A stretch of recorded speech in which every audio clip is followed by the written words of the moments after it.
ख्वाब सा तेरी आंखों में जानो रे मोहब्बत लुटाऊंगा मैं छेड़ के का साज साज फिर गाऊंगा फिर सबके को आज I feel like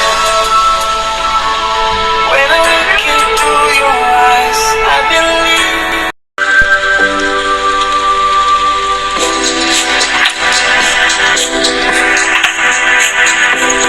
आता आम्ही गुलमर्गच्या अगदी वरच्या टोकावर आलो होतो. गंडोलाच्या आधारे अगदी टॉपला येऊन बसलेलो होतो. परंतु इथे प्रचंड प्रमाणात स्नोफॉल होत होता आणि त्याचा आनंद आम्ही छानपैकी घेत होतो. हे पहा, अंगावर स्नो पडतच आहे. प्रचंड थंडी होती आणि आजूबाजूला जो काही सफेद भाग दिसतोय हा संपूर्णपणे स्नोफॉलचाच आहे. हे आलो आम्ही गंडोलाच्या टॉपवर आलेलो आहोत. हा माझ्या पाठीमागे प्रचंड मोठ्या प्रमाणामध्ये सगळं स्नो दिसतोय.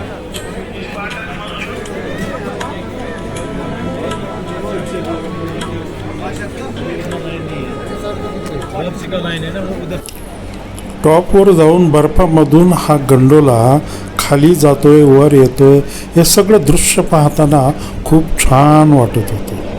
नक्की कधी काश्मीरला आलात तर गुलमर्गला गंडोला राईड करायला विसरू नका.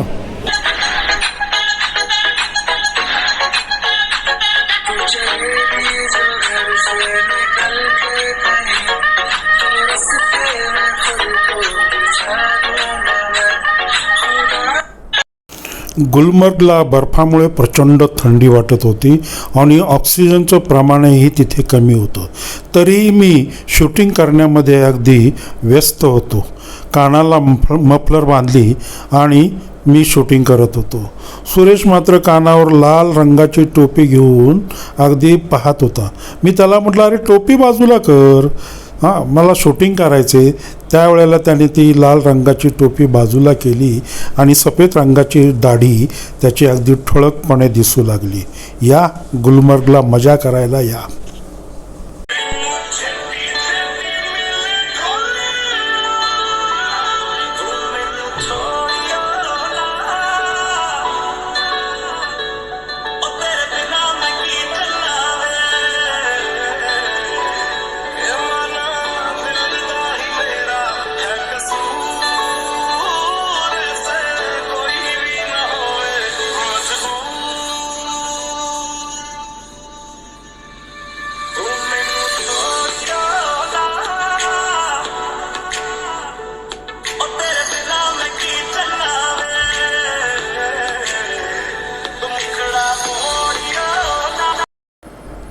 गुलमर्गला टॉपला गेल्यानंतर आम्ही अगदी बर्फात स्वच्छंदपणे बसत होतो, लोळत होतो आणि जे काही बर्फाचे गोळे करून असं उंच फेकून ते हाताने फोडत होतो.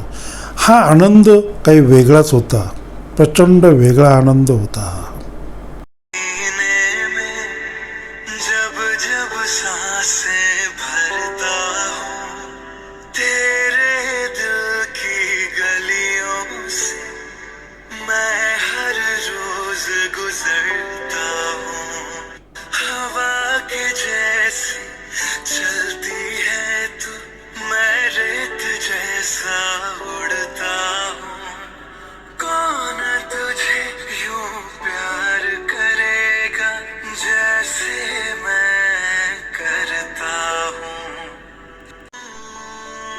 रस्त्याने जाताना एक कट्टा दिसला आणि या कट्ट्यावर अनिता आणि मेघावहिनी यांना फोटो आपण काढावं असं कुठेतरी वाटलं आणि त्यांनी मला रिक्वेस्ट केली की आमचा फोटो काढा आणि त्यांचा एक छान क्लिक मी तयार केला. मेघावहिनींचा फोटो काढून झाल्यानंतर सुरेश काय अनिताच्या तावडीतून सुटणार नव्हता. त्यालाही तिने बोलवले आणि त्यांचाही एक छान क्लिक मी त्यांना तयार करून दिला. अर्थातच आम्ही काश्मीरला गेल्यानंतर प्रत्येक ठिकाणावर असा ग्रुप फोटो काढत होतो आणि आता गुलमर्गला गंडोलानी वरती टॉपवर आल्यानंतर तो मोह आम्हाला पुन्हा आवरता आला नाही आणि मग त्या बर्फामध्ये वरती गंडोला दिसत असताना आम्ही छानपैकी एक ग्रुप फोटो काढून घेतला. आता हे दिसत आहेत ना, हे आमचे ग्रुपचे कॅप्टन, मिसेस कॅप्टन आणि मिस्टर कॅप्टन यांच्या कृपेमुळेच खरं म्हणजे आम्ही काश्मीर फिरू शकलो, एवढं नक्की.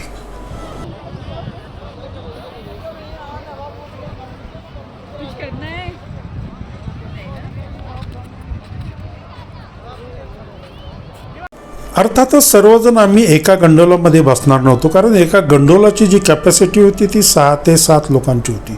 त्यामुळं अलग अलग असं जो मिळेल त्या गंडोलामध्ये आम्ही बसलो आणि वरती टोकावर निघालो. तर या गंडोलामध्ये आमचे कॅप्टन दत्ताजी दिसत आहेत, त्यांच्या मिसेस दिसत आहेत, दुसरे आजोबा दिसत आहेत.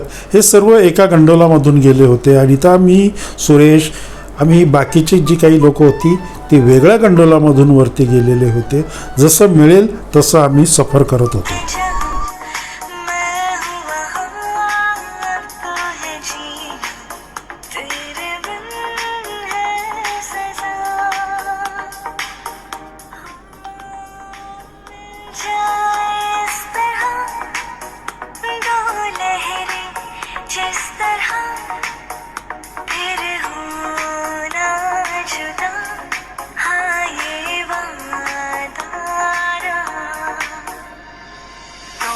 सफर मेरा है, तू ही मेरी मंजिल. तर मित्र, हा रंगीबेरंगी व्हिडिओ आपण आज इथेच थांबूया. पुढच्या रविवारी पुढचा व्हिडिओ पहा. त्याच्यामध्ये खास वैशिष्ट्य म्हणजे राजेश खन्ना आणि मुमताज यांचं जे प्रसिद्ध गाणं आहे जय जय शिव शंकर, त्या गाण्याचं चित्रीकरण ज्या ठिकाणी झालेलं आहे त्याच ठिकाणी आता पुढच्या व्हिडिओमध्ये आपल्याला जायचे. त्यामुळे पाहायला नक्की विसरू नका. पुढच्या रविवारी दिलीप थोरात ब्लॉग्स हे यूट्यूब चॅनेल आणि चॅनेलला सबस्क्राईब करा. व्हिडिओला लाईक आणि शेअर करायला विसरू नका. धन्यवाद.